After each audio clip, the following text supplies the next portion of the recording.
Selamat bertemu kembali bersama saya Pastor Harjani Simbolon dalam Renungan Harian Katolik Kamis 29 Mei 2025 pada Hari Raya Kenaikan Tuhan. Injil yang akan kita renungkan pada hari ini diambil dari Injil Lukas bab 24 ayat 46 hingga 53. Mari kita dengarkan. Tuhan bersamamu. Inilah Injil Yesus Kristus menurut Lukas.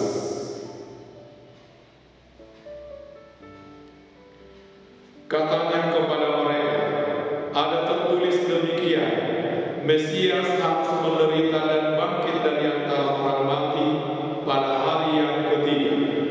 Dan lagi, dalam namanya berita tentang pertobatan dan pengampunan dosa harus disampaikan kepada segala bangsa mulai dari Yerusalem. Kamu adalah saksi dari semuanya ini.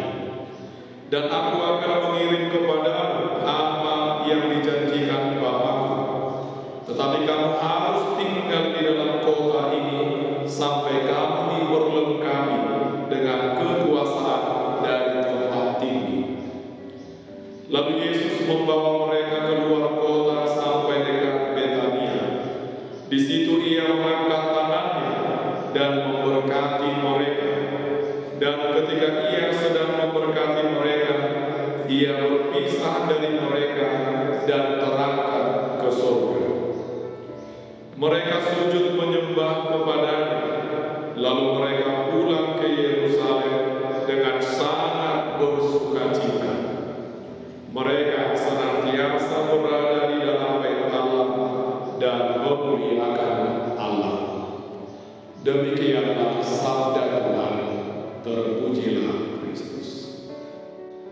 Bapak Ibu dan saudara-saudari yang dikasihi Tuhan, lewat bacaan Injil yang baru saja kita dengarkan, kita diajak untuk merenungkan perayaan hari ini, yakni Hari Raya Kenaikan Tuhan. Ini bukanlah sebuah peristiwa perpisahan, tetapi awal dari misi baru bagi para murid dan bagi kita semua. Yesus tidak meninggalkan mereka begitu saja. Ia naik ke surga sambil memberkati mereka, menandakan bahwa kepergiannya membawa berkat dan penguatan, bukan kehilangan.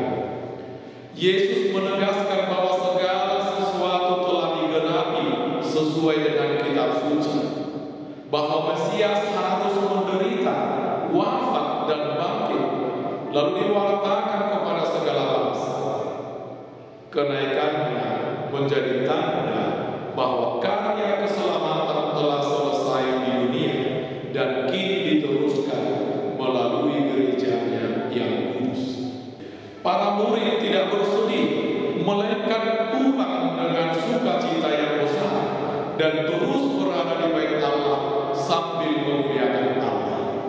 Ini menunjukkan bahwa ketika kita benar-benar percaya dan mengalami perjumpaan dengan Yesus yang bangkit, kita tidak akan takut pada perpisahan atau perubahan. Sebaliknya, Bapak Ibu dan saudara-saudari yang dikasihi Tuhan, kita dikuatkan untuk menjadi saksinya. Yesus berkata, kamu adalah saksi dari semuanya ini. Bukan hanya para rasul, tetapi kita semua adalah saksi. Apa yang perlu kita sampaikan dalam kesaksian kita? Apa yang perlu kita perlihatkan? Dalam Injil tadi dikatakan, dalam namanya berita tentang pertobatan dan pengampunan dosa harus disampaikan kepada segala bangsa mulai dari Yerusalem. Pertobatan dan pengampunan dosa adalah dua hal yang digariskan oleh Yesus sebelum ia naik ke surga. Pertobatan harus selalu diserukan kepada diri sendiri dan juga kepada orang lain, sebab manusia tidak pernah luput dari kesalahan dan dosa. Orang yang bertobat tentulah akan mendapat pengampunan dosa.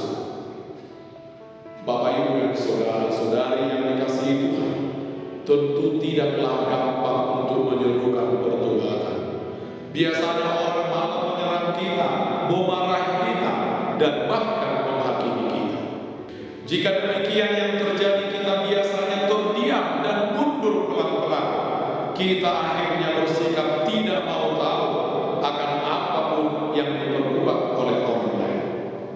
Tuhan tahu bahwa menyerukan pertobatan itu tidak gampang, dan karena itu Ia menjanjikan kepada kita pencurahan Roh Kudus yang menjadi kekuatan kita dalam bersaksi.